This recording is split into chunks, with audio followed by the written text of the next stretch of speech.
En nombre de la Academia Antioqueña de Historia, les doy la bienvenida a los visitantes del día de hoy. Espero que se sientan muy a gusto.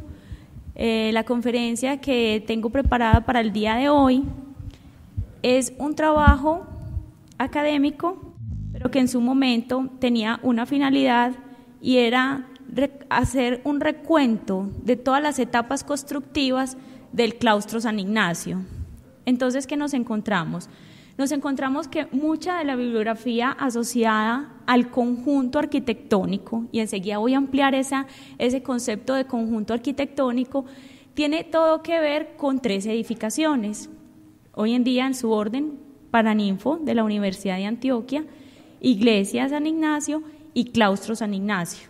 Entonces, mucha de la bibliografía que yo encontré para la investigación estaba asociada al Paraninfo, ¿cierto? O sea, quiere decir que había más bibliografía o más información sobre el Paraninfo de la Universidad de Antioquia, ¿cierto?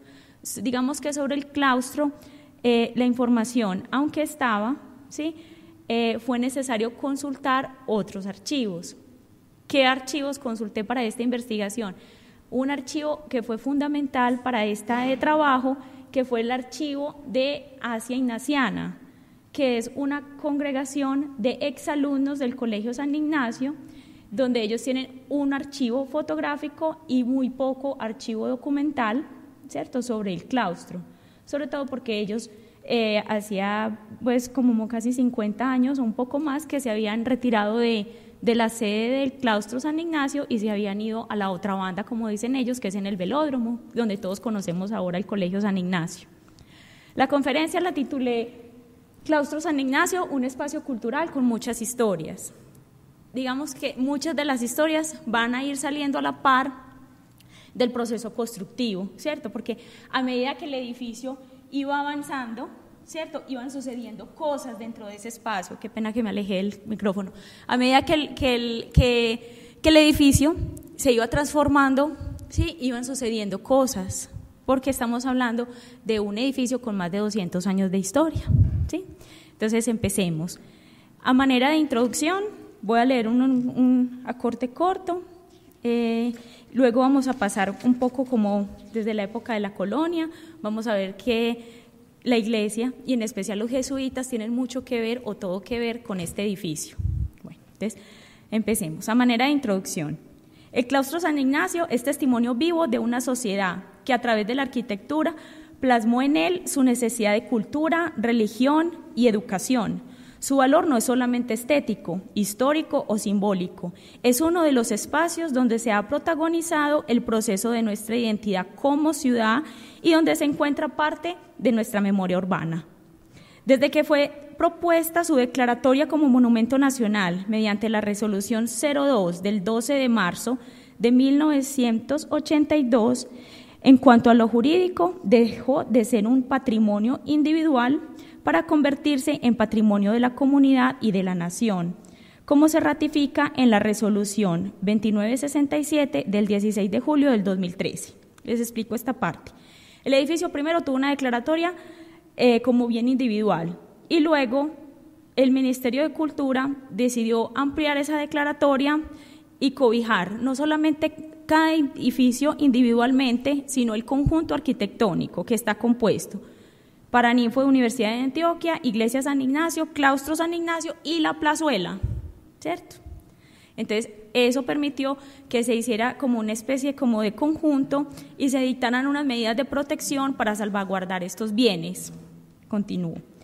Consecuentemente, con la declaratoria, el edificio no debe considerarse aisladamente, ya que surgió del conjunto arquitectónico que les acabé de explicar, y hoy en día está conformado como un conjunto homogéneo en el que se articula el uso educativo, religioso, cultural de la ciudad de Medellín. Bueno, es un conjunto de arquitectura ecléctica que conforma con las demás fachadas un espacio público homogéneo de gran calidad, representativa de los valores estéticos que representan una época en que el detalle, la escala y el ser humano eran parámetros de diseño urbano para cualificar no solamente el espacio público, sino también el espacio privado o interior.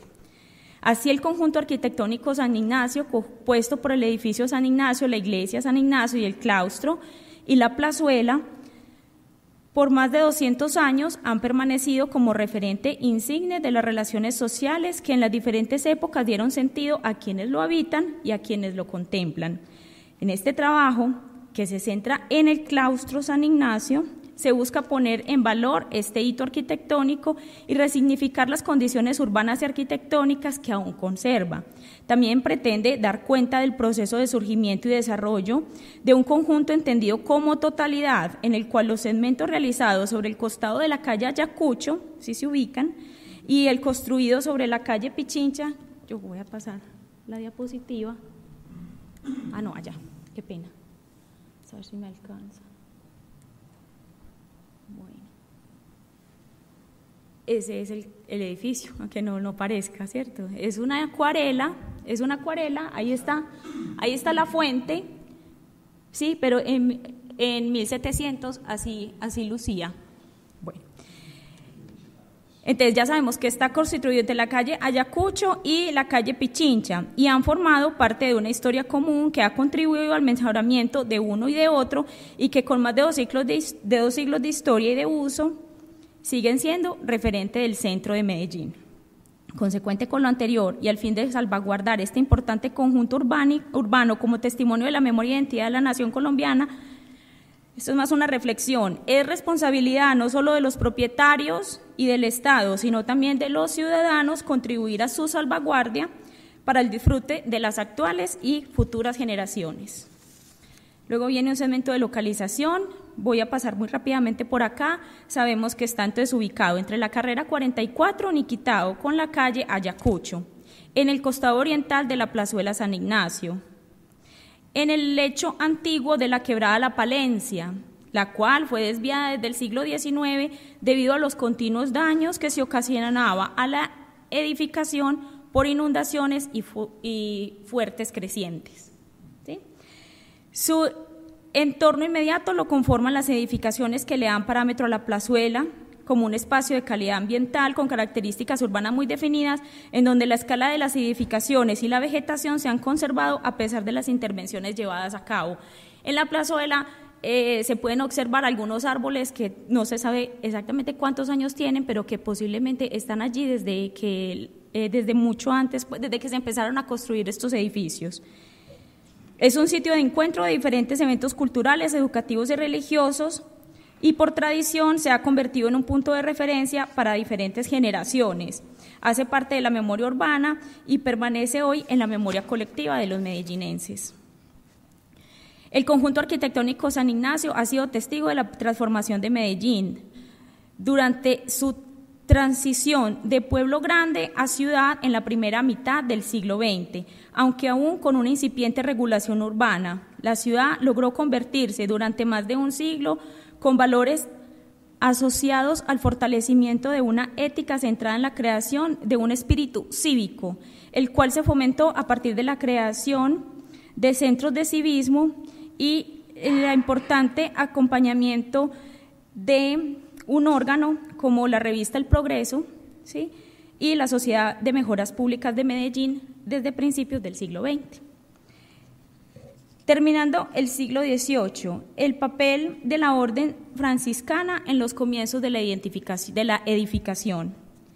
En una época donde la relación del hombre con su entorno y la manera en que dicha relación debía mantenerse para alcanzar las propiedades, este modelo estuvo mediado por los intereses del Estado y la guía de la religión. La sociedad local debía entonces moldearse a estos discursos que marcaron hondamente los proyectos constructivos, aplicando diseños preconcebidos, técnicas y conocimientos empíricos que fueron transmitidos por expertos o, abro comillas, vaquianos, que eran estos maestros de obra, que eran los que finalmente llevaban a la realidad los planos de los arquitectos de la época en el campo de la construcción de las obras. En la última década del XVIII fueron muchos los personajes eclesiásticos y civiles que en la Villa de la Candelaria se dedicaron a la formación de niños y de jóvenes. Bajo su conducción se fundaron diversas instituciones, las cuales tuvieron por lo general una vida bastante efímera. Hubo un interés particular por la educación de niños y niñas, pero los costos de esta educación privada dejaban por fuera de su alcance a los más pobres. En ese sentido, la existencia no muy continua de instituciones de educación hizo que los miembros de la élite tuvieran el propósito de educar a sus hijos en instrucciones básicas, aunque si se trataba de ofrecer una educación superior para esa época, estamos hablando de la última década del 18, era necesario entonces enviar a sus hijos a estudiar a Santa Fe de Bogotá o al seminario de Popayán. Personajes sobresalientes como Félix de Restrepo, José Félix y Javier de Restrepo Puerta, Francisco Antonio Sea Díaz o José Manuel Restrepo Vélez, estoy también trayendo a colación sus apellidos maternos, hicieron sus estudios en Bogotá y varios de los primeros sacerdotes de finales del 18 en Antioquia estudiaron en estas ciudades.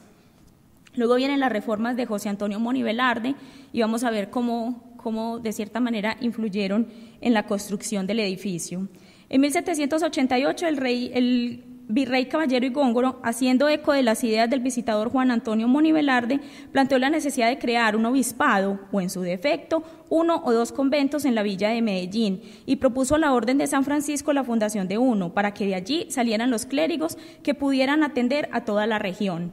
En ese mismo año se realizó una colecta en la Villa de la Candelaria con la idea de fundar una escuela y los vecinos Diego de Castrillón y Juan José Callejas y Manuel Jerónimo de Pórcida dejaron considerables legados a sus respectivos testamentos para este fin.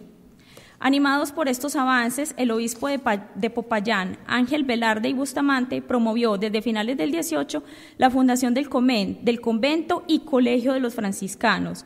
Él mismo envió un informe al virrey dejando constancia de la urgente necesidad de un convento y escuela en la provincia de Antioquia. Abanderaron el proyecto al Cabildo de Medellín, Francisco de Baraya, gobernador de Antioquia, gobernador de la provincia de Antioquia, Ángel Velarde y Bustamante, obispo de Popayán, y ellos fueron quienes enviaron extensos informes a los encargados de la fundación en España.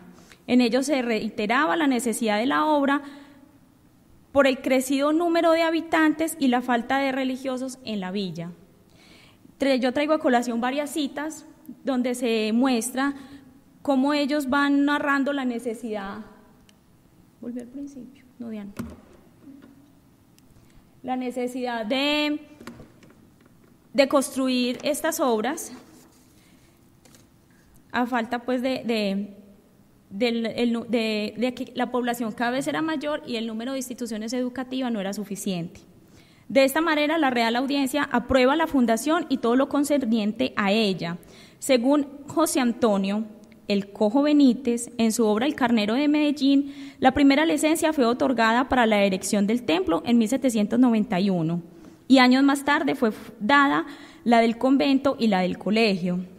El mismo Benítez sugiere que en 1793 se hizo un primer llamado a todos los vecinos de la villa para que concurrieran al asunto de la erección de un convento y colegio de San Francisco. La labor de los primeros años consistió entonces en gestionar las licencias y permisos requeridos desde España para establecer en Medellín la enseñanza de estudios menores y estudios mayores.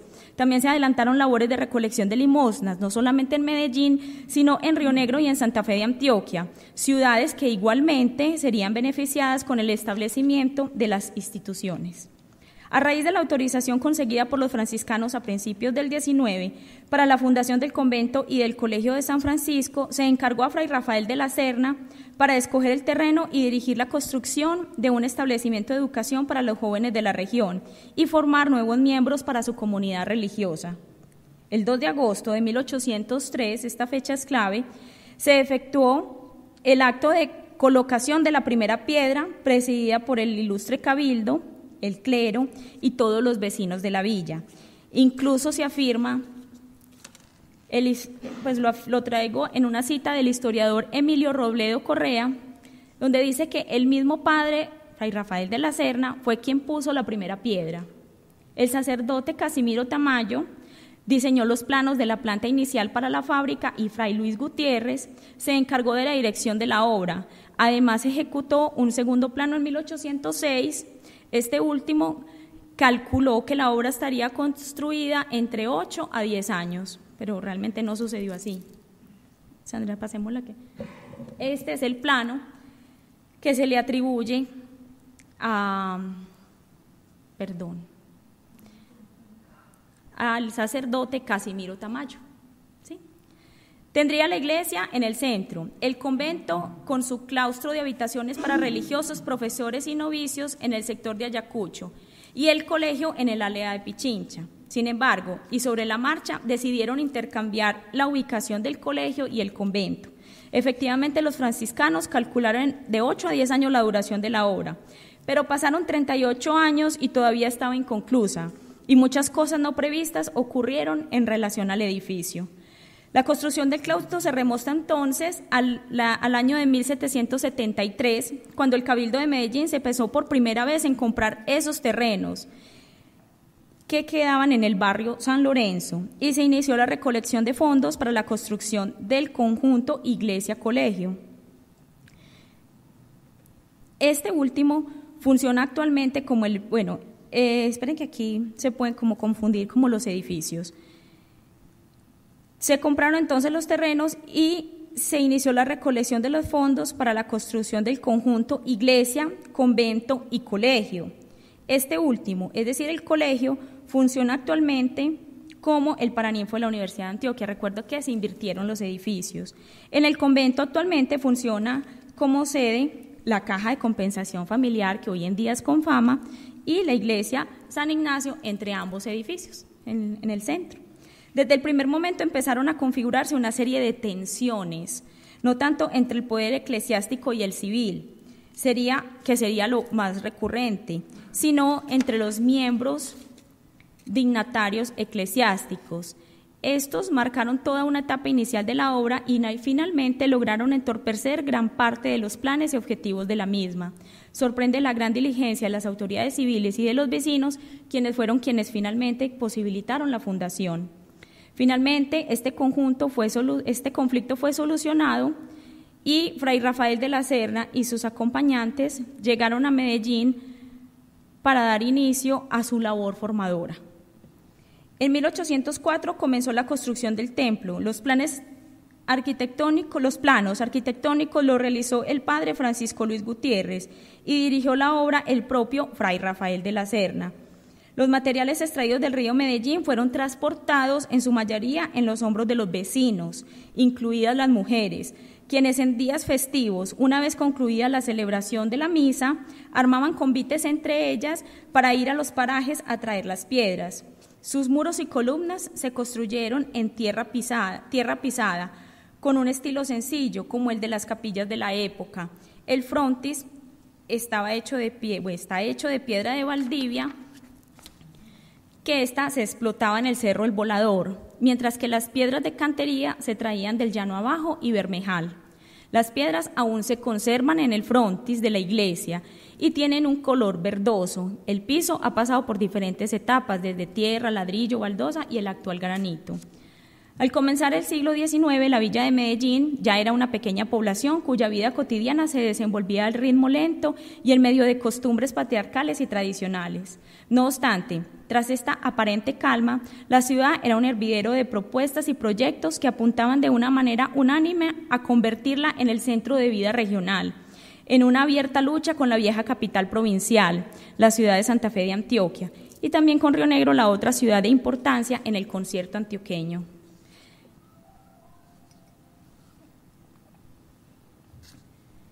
El lugar seleccionado para la construcción de los nuevos edificios se decidió que quedara en la actual Plazuela San Ignacio, que antes se llamó Plazuela José Félix de Restrepo.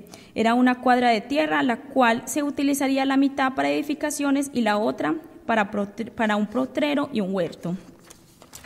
No obstante las discusiones entre el Cabildo de Medellín y el provincial de los franciscanos, aquel alto cuerpo compró a Manuel de Yepes y a Manuel María Hernández el 5 de julio de 1803 el terreno que antes había pertenecido a Gaspar de Rodas.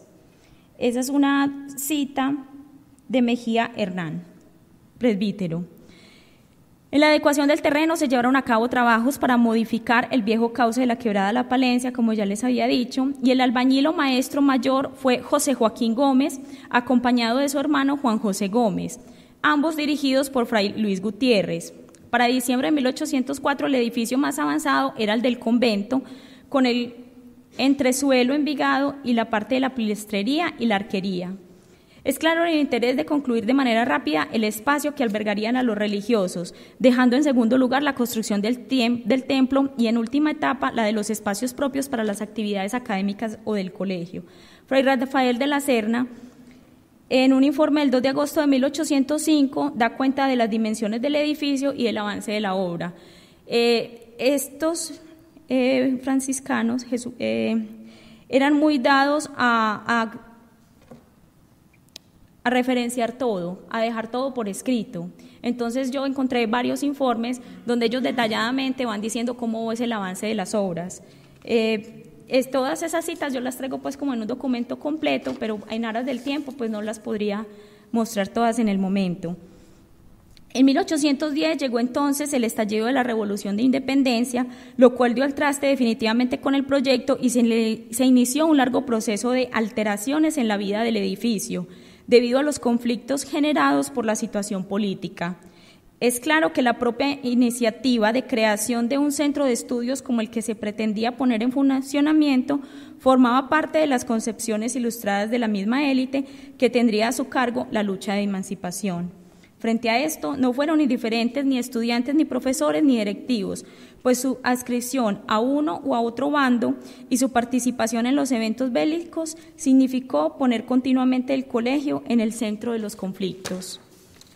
A los frailes fundadores se les acusó de conspirar contra el movimiento emancipador y se vieron obligados a salir de la villa y dejar la obra a mitad de camino. Las nuevas autoridades de la República, conscientes de haber recibido un edificio apenas en proceso de construcción, iniciaron en 1803 las averiguaciones correspondientes sobre su estado y sobre las cuentas de sus rentas, con el objetivo de instaurar una casa de enseñanza. El Cabildo comisionó entonces a José del Valle para que iniciara las visitas y estudios correspondientes. Su evaluación arrojó como resultado la verificación de que el edificio amenazaba ruina y destacó las innumerables goteras existentes, el mal estado de las vigas del templo por estar descubiertas y a la merced de la inclemencia del tiempo.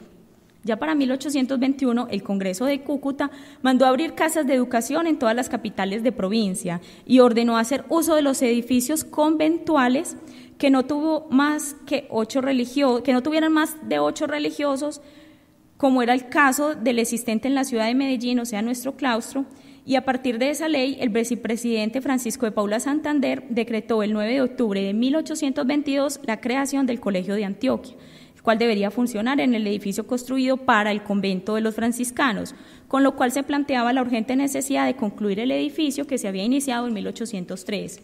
Entonces vemos cómo el edificio tiene una serie de etapas constructivas y tiene unas etapas, digamos, como de declive, ¿sí? Que más adelante se retoma como con los nuevos acontecimientos que van acaeciendo. En 1823 se inauguró la escuela instaurada en el claustro que había sido designado inicialmente para servir como convento. Sin embargo, el furor de la fundación del nuevo colegio pasó con rapidez y muy pronto tuvo su rector que recurrir a medidas extremas como poner en la venta el lote y prácticamente desocuparlo sobre la calle Ayacucho. A pesar de los esfuerzos realizados, el colegio solo pudo funcionar hasta 1828. Al año siguiente tuvo que cerrar de nuevo y sirvió por primera vez como cuartel durante la Revolución de José María Córdoba. Este primer acuartelamiento dejó al edificio de nuevo en un estado ruinoso y a pesar de múltiples llamados para su reparación, solo hasta 1834 fue mejorado. Las reformas más significativas las recibió el edificio en el sector correspondiente al internado. Aquella fue una época de grandes convulsiones y todas quedaron de alguna manera registradas en el edificio. Cada vez que hubo guerras fueron desocupadas las aulas donde se acuartelaban las tropas. Los muros y los cimientos sintieron el peso de los combates y siempre fue necesario reponer los daños causados por la presencia de soldados y prisioneros. En 1840, el colegio fue utilizado nuevamente como sitio de acuartelamiento con motivo de la Guerra de los Supremos. Los estudiantes eran entonces atendidos en casas alquiladas para dar sus clases. En 1843, el edificio fue desalojado por la tropa, pues la guerra había concluido en Antioquia. Sin embargo, los estudiantes no pudieron trasladarse de inmediato al colegio debido al mal estado en que había quedado. En 1844 regresan los jesuitas a Medellín. No les voy a dar las fechas exactas de cuándo los expulsan, cuándo vuelven, cuándo los vuelven a expulsar y cuándo regresan de nuevo, porque sería pues como, tendríamos que volver a leer todo el documento en sí, y esto traté como de hacerles una síntesis apretada de los 200 años. Pero digamos, retornemos acá donde vamos. En 1844 regresan los jesuitas a Medellín y inician sus labores en 1845, a pesar del mal estado en que había quedado el colegio pasada la reciente guerra. Este y el templo pasaron un tiempo en sus manos, pero muy pronto se desató una fuerte oposición por parte de la Cámara Provincial, liderada entre otros por José María Facio Lince, quienes a su vez conformaron la Sociedad de Amigos del País, la que actuó en pro de una nueva expulsión de los jesuitas. La oposición logró apartar a la Compañía de Jesús del colegio. Para ello se colocaron los bienes de los jesuitas bajo el control de las juntas de temporalidades, aunque conservaron la iglesia. Las luchas por la independencia, el alejamiento de España y las vicisitudes de la naciente república habían impedido el regreso de los padres de la Compañía de Jesús. Durante el periodo de Pedro Alcántara Herrán y junto a Mariano Espina Rodríguez, secretario del Interior y de Relaciones Exteriores, decididamente secundados en el Congreso por los defensores católicos, se debió el regreso al país de la Compañía de Jesús en virtud de la Ley 28 de abril de 1842 sobre creación de colegios y misiones, así se llamó la ley. El 27 de noviembre del 44 llegaron a Bogotá los jesuitas y pocos meses después, el 27 de noviembre, fueron recibidos en Medellín los padres Joaquín Freire, José II Lainez y Luis Amorós, a quienes el gobernador Juan María Gómez encargó la dirección del colegio académico. El plantel tuvo un renacimiento bajo la dirección de los jesuitas, al tiempo que prestaban estos importantes servicios, no solamente de educación, sino de adoctrinamiento. El 18 de mayo de 1850, el general Hilario López firmó el decreto de expulsión de la Compañía de Jesús de todo el territorio de la República.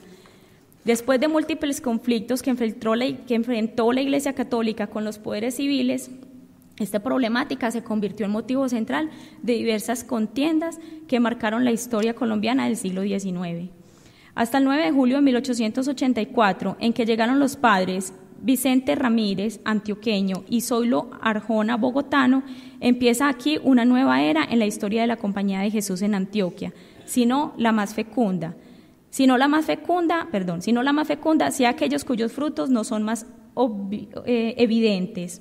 Sostenidos con una corta suma de donaciones de dinero provenientes de la Casa de las Misiones, a finales de 1885 habían llegado los padres Lorenzo Azurmendi, Francisco Castañeda y Rafael Pérez, quien fue nombrado rector.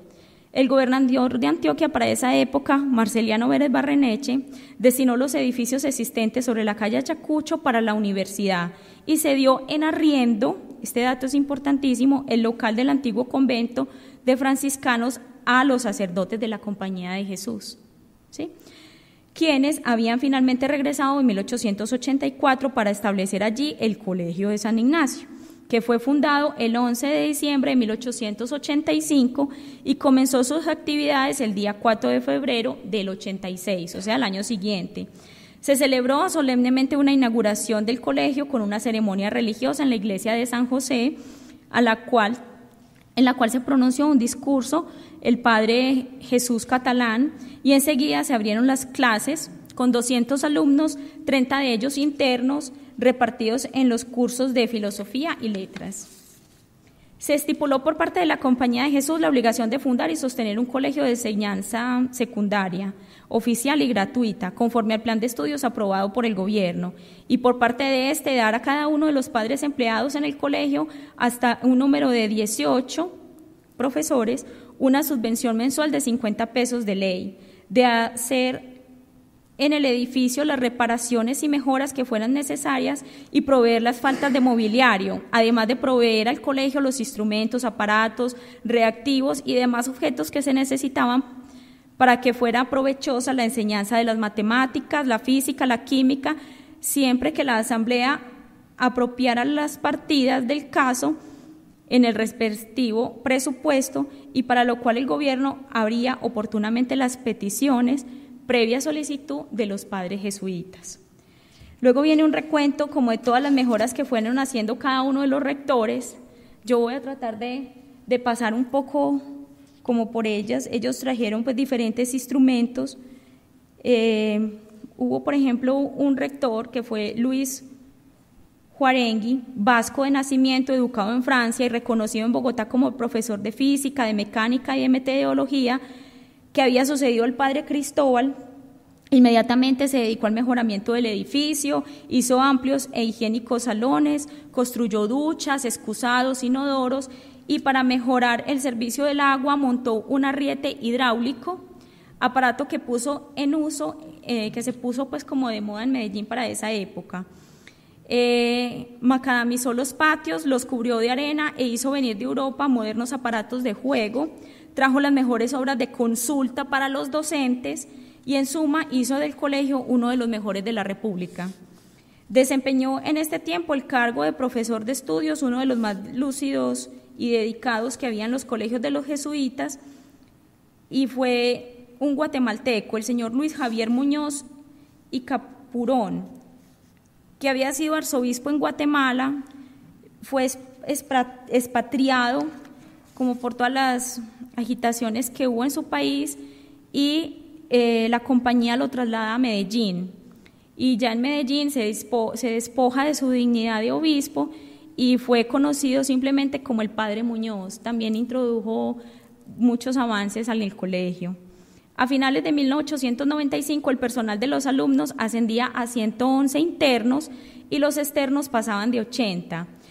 En el año se graduaron, no como se graduaban con acostumbrada pompa los distinguidos jóvenes y entonces ellos, en los archivos que les conté de Asia Ignaciana, ellos son muy juiciosos y tienen cuál fue la primera promoción, su foto y así sucesivamente. Más adelante hay unas fotos donde cada promoción queda fielmente documentada qué alumnos se graduaron ese año.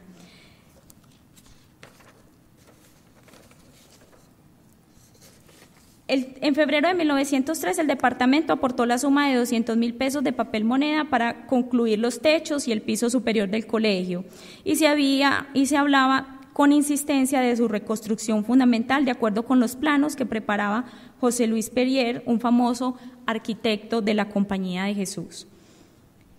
El padre Gamero, otro de los rectores, hubo de soportar una ruda campaña abierta contra su orden en el año de 1905 y en adelante, y a pesar de los ataques logró realizar las mejoras de construcción en el edificio y en la parte intelectual del colegio. Bueno. En 1915 adquirió la Compañía de Jesús a las afueras de la ciudad una hermosa quinta, la quinta de Miraflores, se ubican, ¿sí? Donde se fundó el Colegio San José, para establecer allí algunas sesiones del Colegio San Ignacio. Todas estas mejoras hacían resaltar más el estado ruinoso del edificio, que poco a poco contrastaba con el elegante de la universidad. Entonces, ¿qué sucede acá? Primero, ¿sí?, se restaura el edificio de la Universidad de Antioquia y la iglesia siempre mantuvo pues como su buen estado, pero el claustro San Ignacio fue cayendo en decadencia a pesar de los esfuerzos de la Compañía de Jesús y según las fuentes consultadas se dice que fue más que todo porque la educación era gratuita y los aportes de la gobernación no alcanzaban para todo el sostenimiento de los profesores y de las aulas. Bueno, entonces, durante el recorrido de Gamero, por ejemplo, el colegio celebró las bodas de plata. Cerraron para ese entonces el área oriental del edificio sobre la calle Girardot, finalizando de esta manera la construcción del conjunto colonial. A la vez se dotó de más aire y luz los salones de estudio y la capilla. También se mejoró el patio donde celebraban los actos públicos. Este era uno de los patios. Esta construcción tiene pues como una característica y esta que es un claustro con dos patios centrales. Entonces, en un patio la parte de atrás era descubierto, ¿cierto? Pero luego de 1925, con otras reformas que vamos a ver en las que participó Agustín Gobatz, vemos cómo el auditorio de adelante estaba techado, ¿cierto? Se había cubierto para que mejorara el nivel de acústica, y ahí era donde se realizaban los actos cívicos. Bueno, ¿cuánto tiempo tengo? ¿Cuánto llevamos? Que no los quiero como cansar. Vamos a ver. Perfecto.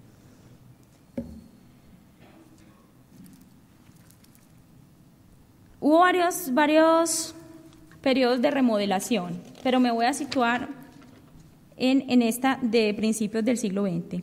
Un momento de transformación y de cambios radicales al cual se debe la imagen que permanece a lo largo del siglo XX y hasta el momento sobreviene cuando soplan los vientos de modernización. En este momento tiene que ver con las obras iniciadas Horacio Rodríguez en el edificio de la Universidad de Antioquia, que restauraron primero, y las cuales producen una nueva etapa del bien arquitectónico. A esta sigue el trabajo de mejoramiento de la iglesia y se nota el desbalance que esto produce con relación al viejo colegio.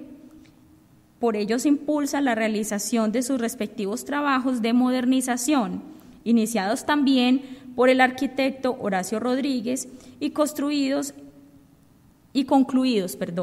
por el ingeniero arquitecto del departamento de Antioquia, el belga Agustín Gobatz, quien finaliza las obras del colegio y realiza la fachada del templo rematada con sus torres elevadas, ¿cierto? Entonces, esta reforma, digamos que es la que nos llega a nosotros al presente, ¿cierto? Porque vimos que en la construcción empieza de un solo nivel, ¿cierto? Y ya a partir de la intervención de Horacio Rodríguez y de Agustín Gobatz se eleva al segundo y tercer nivel, ¿correcto?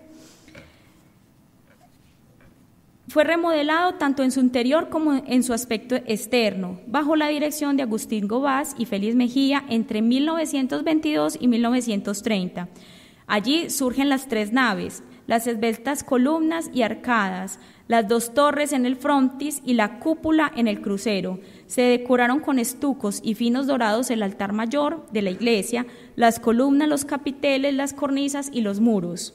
Para la remodelación se contempló desde el principio la necesidad de replantear la estructura general del edificio original, porque como sabíamos estaba en tapia pisada, ¿cierto? Sobre todo los muros exteriores, ¿sí? Por este motivo sufrió grandes modificaciones, circunstancias que en este momento hacen pensar que se trata casi de un nuevo edificio. Por eso es que vemos que la primera imagen que les mostré parece que fuera una construcción totalmente diferente, ¿cierto? Para la construcción del auditorio o patio salón, el diseño tuvo en cuenta, como el mismo Horacio Rodríguez lo decía, la necesidad de atender a la vista y al oído y a la comodidad de tener múltiples salidas al exterior y escalas que permitan la evacuación rápida y fácil de cualquier eventualidad cotidiana o extraordinaria. Cierro comillas, palabras de Horacio Rodríguez. La remodelación de Rodríguez hizo que el edificio de San Ignacio tuviera características similares a todos aquellos edificios y palacios gubernamentales y públicos que se construyeron en las capitales de departamento durante las dos primeras décadas del siglo XX. La adición del tercer piso pretendió, además de aumentar los espacios, darle más generosidad a la obra y atendió también en parte al nuevo concepto de alta concentración de la construcción y el uso de la tierra, ya que para esos años se fue imponiendo este criterio ante la carencia de terrenos adecuados para urbanizar.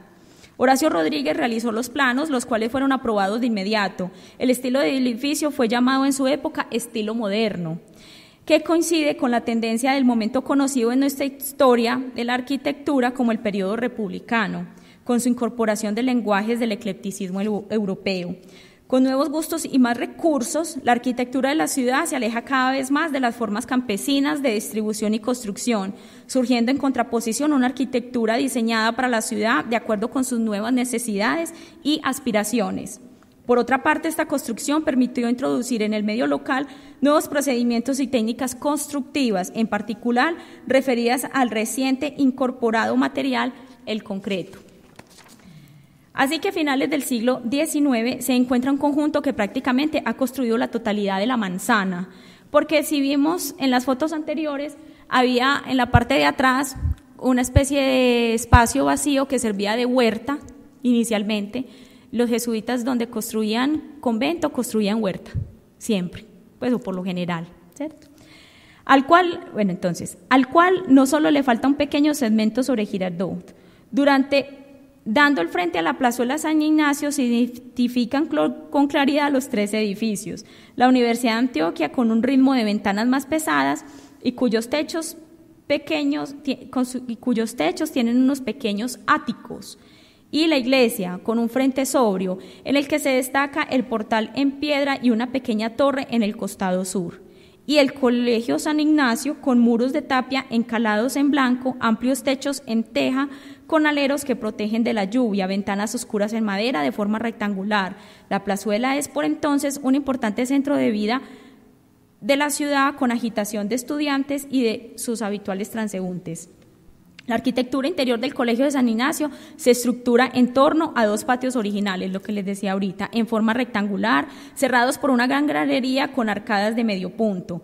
En ellos se desarrolla buena parte de la vida de la institución y sus eventos académicos y representativos, e incluso en el primer patio se lleva a cabo gran parte de la vida teatral, no solamente del colegio, sino de la ciudad, hasta la puesta en funcionamiento de las primeras salas propiamente construidas para tal efecto en el siglo XX.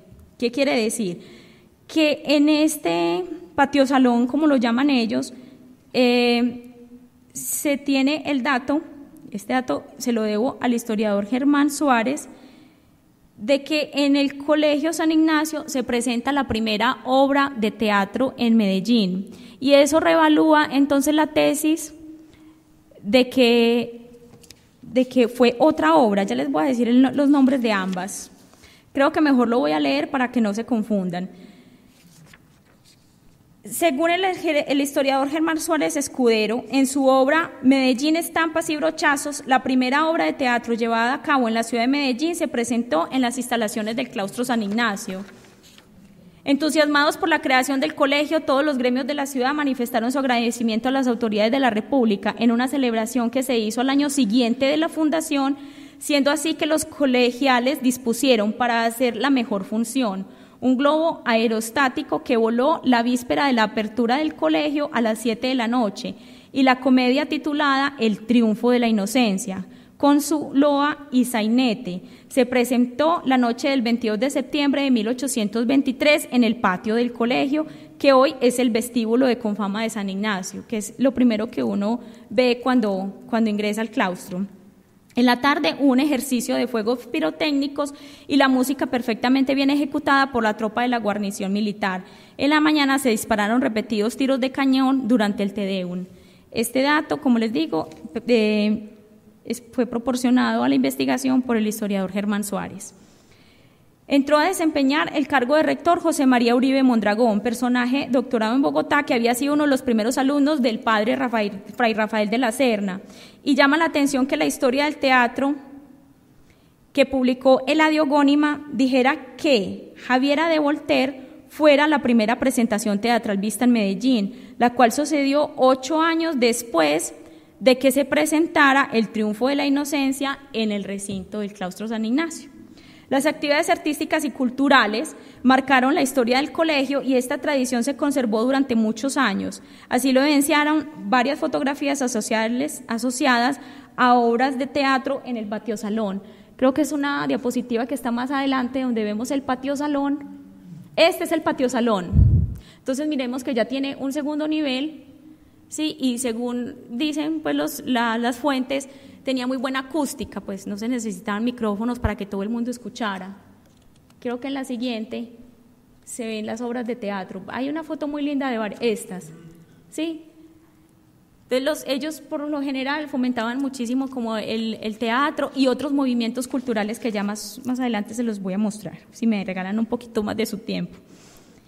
En el proceso vivido a comienzos del 20 se plantearon y se levantaron edificios de gran significación urbana en Medellín. Entonces aparece la Catedral de Villanueva y otra serie pues de obras que fueron como desarrollando la ciudad, el Palacio de la Gobernación de Antioquia, el Palacio Municipal, el Palacio Nacional, el Hospital San Vicente de Paúl, varias escuelas y numerosos edificios particulares que contribuyen a dar a Medellín una imagen de ciudad contemporánea, donde se conjugaban los lenguajes arquitectónicos del eclecticismo europeo con sus referencias neoclásicas, pero donde empezaban a perfilarse las nuevas tendencias de la modernidad y el racionalismo.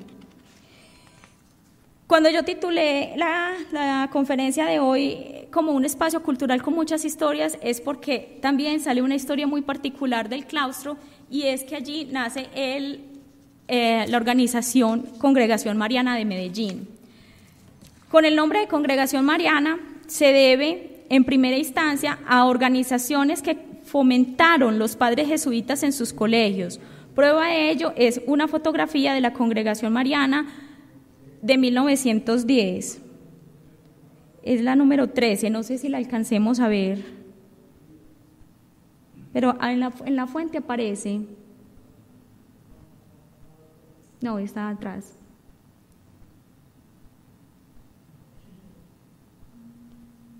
Es donde hay un grupo de jóvenes. Bueno, no solo esta institución nace en el interior del colegio, ya que los padres también fomentaron otra clase de grupos como los cruzados del colegio, que era un grupo de niños con organización similar a la de los Boy Scouts internacionalmente reconocidos.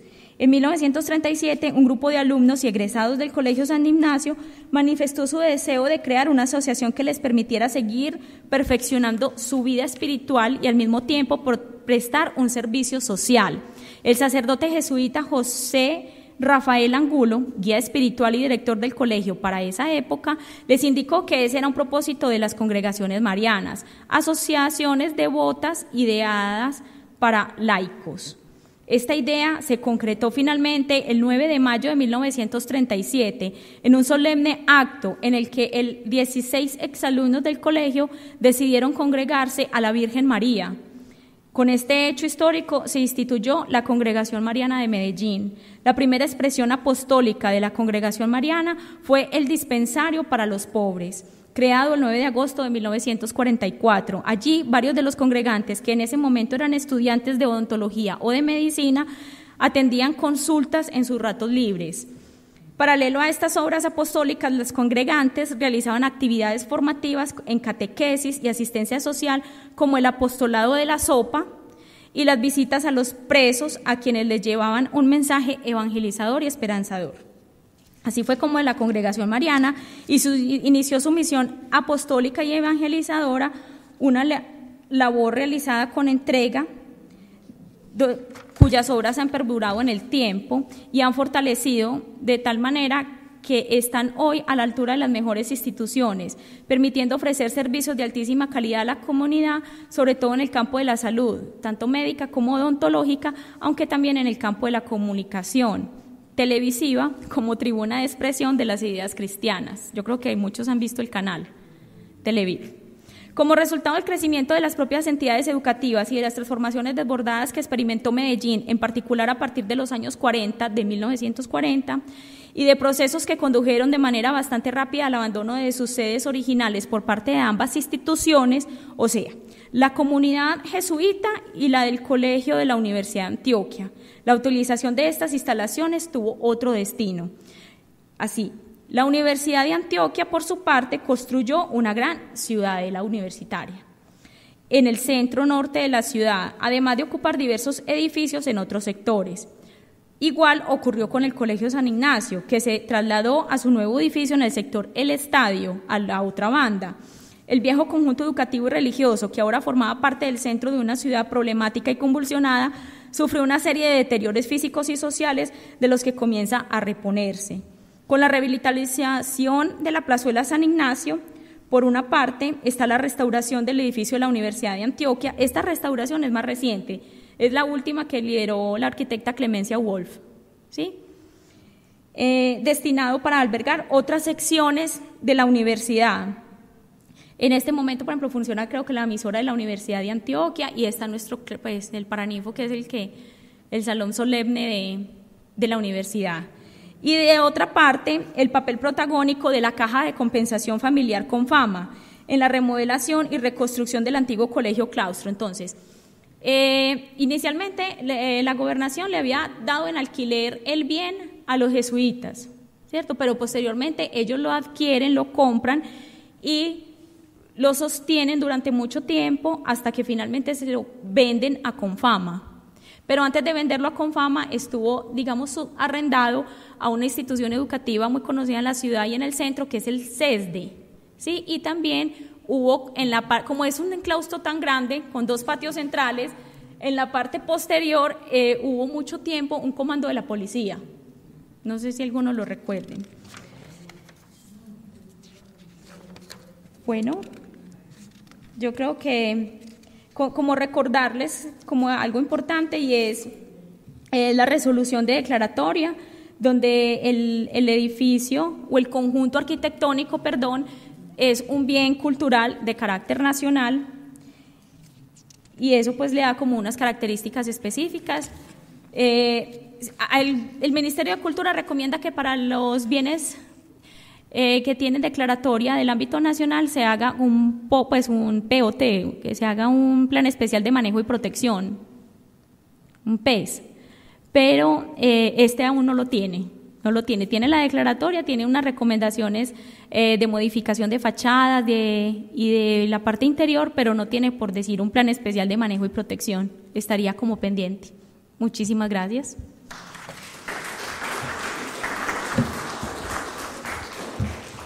Muchas gracias y felicitaciones a la historiadora Gloria Isabel Castañeda por la exposición que nos ha hecho.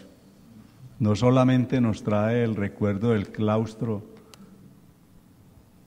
de la antigua Universidad de Antioquia, el Colegio de los Franciscanos, sino del Medellín antiguo, de lo que fue en tiempos pasados esa zona de la ciudad donde podíamos ver que en todo se parecía a cualquier pueblo abandonado de nuestro departamento, y vemos cómo ha cambiado y se ha transformado. Cuando la Universidad de Antioquia salió de ese claustro, porque ahí funcionó hasta la Facultad de Medicina, hasta que fue fundada la facultad en la parte norte,